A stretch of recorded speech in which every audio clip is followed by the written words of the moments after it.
Hello বন্ধুরা, তোমরা সবাই কেমন আছো? তো আশা করছি তোমরা সবাই অনেক ভালো আছো। আমিও খুব ভালো আছি। জানো তো, এই বৃষ্টি যখন পড়ে তখন মনটা এত ভালো হয়ে যায়, মনে হয় যেন সেই ছোটোবেলাতে ফিরে যাই, কাদা নিয়ে খেলাধুলো করি, বৃষ্টির জলে অনেক অনেক ভিজি, তাই না? তার জন্য মনটা যেন আটকে রাখা দুর্দায় হয়ে যায়। তো যাই হোক, বৃষ্টিতে তো আমি অনেক ভিজলাম। তারপর রাত্রেবেলা হয়েছিল তালের বড়া খাওয়ার পরে রাত্রেবেলা তাড়াতাড়ি করে ঘুমিয়ে উঠে গিয়েছিলাম অনেক ভোরের বেলা, কারণ যেতে হবে আজকে দোকানের একটু মাল করতে।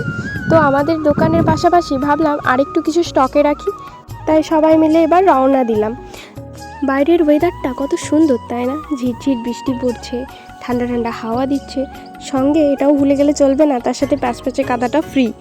যাই হোক, তাড়াতাড়ি করে স্টেশনে থেকে বেরিয়ে আপাতত বাস ধরে চলে গেলাম দোকানের জিনিস কিনতে।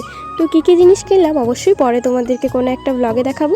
তাড়াতাড়ি করে জিনিসগুলো কেনার পরে আবার যেই বাইরে বেরোলাম, দেখছি বৃষ্টি তো থামার নাম নেই, কিন্তু সারাদিন তো আমরা কেউ কিছু খাইও নি। তো খাওয়া দাওয়া শেষ করার পর আবার স্টেশনে এলাম, কারণ এটাই তো জীবন, তাই না? স্টেশন আর বা কাজের জায়গা। যাই হোক, তো ক্লান্তি ভরা শরীর নিয়ে আপাতত বাড়ি ফিরছি। রাত্রিও অনেক হলো। তো আজকের ব্লগটা এখানেই শেষ করলাম। তোমরাও সবাই অনেক ভালো থেকো, সুস্থ থেকো, সাবধানে থেকো। টাটা বন্ধুরা।